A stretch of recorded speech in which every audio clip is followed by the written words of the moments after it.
Today we are going to explain about problem-based assignment. So for the introduction, in today's digital age, cybersecurity has become a critical concern, especially for financial institutions that handle sensitive customer data. Secure bank and online banking institution has recently faced multiple secure breaches, including phishing attacks, data leaks, and weak internal controls. As cybersecurity consultants, our goal is to analyze secure bank current vulnerabilities, propose effective security measures, and design an employee education plan to enhance cybersecurity awareness. This report will focus on identifying key security weaknesses, recommending mitigation techniques, and implementing a structured training program to ensure compliance with updated security policies. My name is Maharashmi. My metric number is 1094. So for question 1, identify and explain at least 3 key weaknesses in secure banks' current information security practices, focusing on aspects such as security policies, procedures, and privilege management. So from the aspect of weak security policies, secure bank lack well-defined security policies, leaving employees and system vulnerable to attacks. The absence of clear guidelines makes it difficult to enforce security measures effectively. Key weakness in secure bank current information security practices is no strict password policies, leading to weak or reused passwords. Moreover, no formal incident response policy, delaying detection and response to breaches, and lack of regular policy updates, making secure bank vulnerable to emerging threats. The second aspect is ineffective security procedures. Secure bank does not have structured procedures for handling cybersecurity threats, making it difficult to prevent or mitigate attacks effectively. Key weakness in secure banks' current information security practice is no employee training programs to educate staff on recognizing phishing scams. Moreover, inconsistent enforcement of security procedures leading to gaps in protection and lacks of auditing procedures to review system vulnerabilities and compliance. The last aspect is poor privilege management. Secure banks does not properly manage users' access and privileges, increasing the risk of insider threats and unauthorized access. Key weakness is in secure banks, current information security practices is excessive privilege granted to employees who do not need them. Moreover, no role-based access control, meaning employees may access sensitive data beyond their job requirements, and lack of monitoring of privileged users, making it easier for malicious activity to go undetected. That's all from me. Thank you. Hello, my name is Dachani Nachia and my metric number is 1199. Today I'll be talking about enhancing security policies and procedure. Firstly, develop and enforce a strong security policy framework.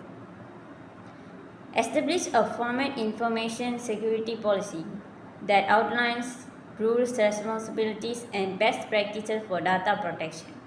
Ensure policies cover key areas such as password management, access control, incident response, and employee cybersecurity awareness. Conduct periodic policy reviews and updates to address emerging security threats. Secondly, implement a robust incident response plan.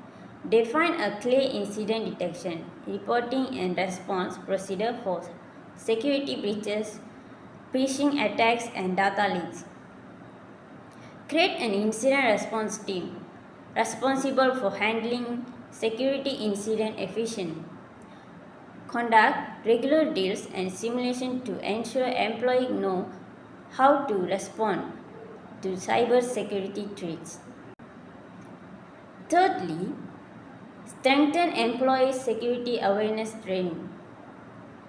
Establish a mandatory cybersecurity training programs covering phishing awareness, social engineering, and secure data handling. Provide employees with real-world phishing simulation to test and improve their ability to recognize attacks. Implement a reporting mechanism where employees can safely report suspicious activities. And fourth, enforce access control policies. Adopt the principle of least privilege to limit access based on job roles and responsibilities. Implement role-based access control to ensure the employee only have access to the information necessary for their task.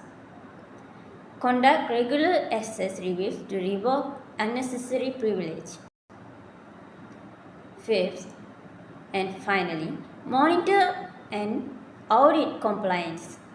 Introduce continuous monitoring using security information and event management systems to detect unusual activity. Perform regular security audits and compliance checks to ensure all employees and systems adhere to security policies. Establish penalties and consequences for policy violation to enforce accountability. Good morning everyone, my name is Kitika Vastavan and my metric number is 1185. Today I will be presenting about implementing user authentication techniques, especially focusing on multi-factor authentication or MFA. MFA enhances security by requiring user to provide 2 or more forms of verification before accessing their accounts. This is especially important because it helps prevent unauthorized access even if the login credentials are compromised. Now we see how MFA is implemented. Users are required to use at least 2 authentication factors. Number 1. Something you know, such as a password, PIN or security question. Number 2. Something you add, like a one-time password OTP, send view SMS, email or authenticator apps. Number 3. Something you are.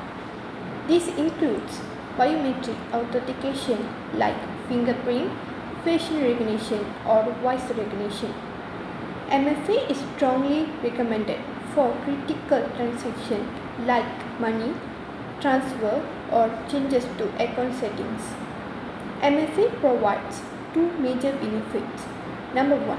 It significantly reduces the risk of unauthorized access from password breach. It helps protect against phishing and credential theft attack. Okay, let's move on to secure password management. Passwords are still one of the most common methods of using authentication. However, weak or pre-used passwords can create serious security risk. That's why it's important for organizations like Secure Bank to enforce strong password management practices. Here are some key practices for implementing secure password management. Number 1. Requiring complex passwords that include a mix of uppercase and lowercase letters, numbers and special characters. Number 2. Set password expression policies which prompt users to change their password regularly. Number 3. Prevent users from reusing old password and enforce a minimum password length such as at least 12 characters. And finally, store password securely using hashing and sorting techniques to avoid data export in case of breach. Then, the benefit of security password management included: first of all, helping users create strong passwords that are hard to guess and providing protection against brute force attack and credential stuffing, which are common hacking techniques. In short, strong password management helps keep user accounts and sensitive data safe from cyber threat. My name is Usa Pasra Nakmawirai. My metric number is 10DIT24F1154. 2C. Strengthening customer data protection measure. So the first answer is data encryption. Encrypt customer data both in transit and at REST using strong encryption protocol such as AES-256. Utilize secure socket layer SSL or transport layer security TLS for secure communication over the internet. 2. Stricter access control. Implement role-based access control RBAC to limit employee access based on their job responsibility. Enforce least privilege principle and ensuring employees only have access to the data necessary for their work. 3. Data masking and tokenization. Use data masking technique to protect sensitive customer information when displayed. Tokenization can be used to replace sensitive data with unique identifiers and reducing exposure in case of breaches. 4. Regular data audits and monitoring. Conduct frequent security audits to detect vulnerabilities in data protection system. Use intrusion detection system IDS and intrusion prevention system IPS to monitor and block unauthorized access attempt. 5. Backup and disaster recovery. Regularly backup customer data to secure offsite location. Implement a disaster recovery plan to ensure data can be restored quickly in case of cyber incident. 2D. Improving privilege management practices. The first answer is user activity monitoring. Implement user behavior analytics UBA to detect suspicious activities. Log and review all privileged user activities using security information and event management SIEM system. Second, separation of duties SOD. Divide responsibilities among multiple employees to prevent one person from having excessive control. Implement approval workflow for high-risk action. Example, last transaction require dual approval. Third, multi-factor authentication MFA for privileged user. Require privileged user to authenticate using MFA, combining password with biometric verification or one-time password OTP. 4. Privileged Access Management PAM.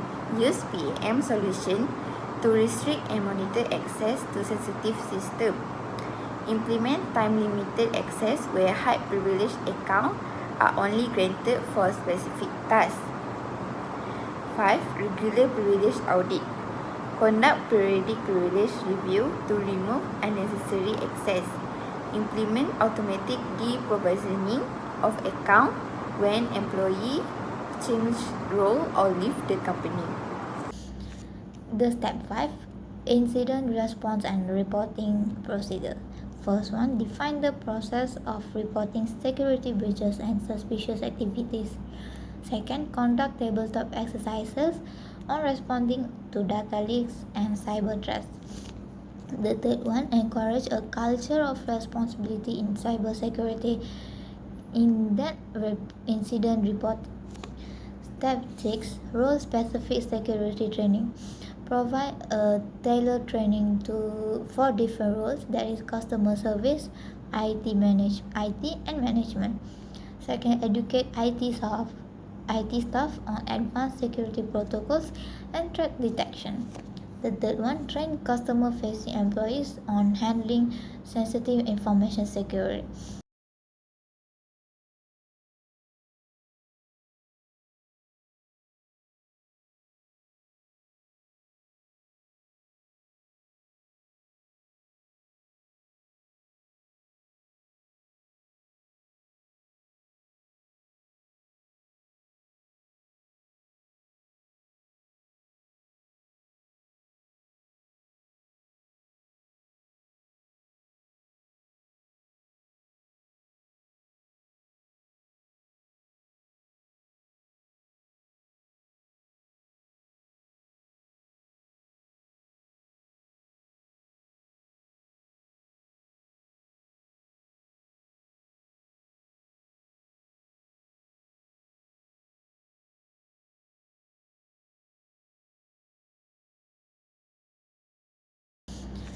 The step 5, incident response and reporting procedure. First one, define the process of reporting security breaches and suspicious activities. Second, conduct tabletop exercises on responding to data leaks and cyber threats. The third one, encourage a culture of responsibility in cybersecurity in that incident report. Step 6, role specific security training. Provide a tailored training for different roles, that is customer service, IT and management. Second, educate IT staff on advanced security protocols and threat detection. The third one, train customer facing employees on handling sensitive information security. So for the last, that is conclusion. In conclusion, secure bank must adopt a proactive approach to cybersecurity to safeguard sensitive customer data and maintain trust. By addressing security weaknesses through improved policies, authentication techniques, and privilege management, the organization can significantly reduce cyber threats. Furthermore, an effective employee education program is essential to ensure compliance with security policies and best practices. Through continuous training, audits, and awareness campaign, Secure Bank can build a strong cybersecurity culture that minimizes risks and enhance overall security resilience. Implementing this recommendation will position Secure Bank as a secure and trustworthy financial institution in the digital era. That's all from me, and that's all from us. Thank you.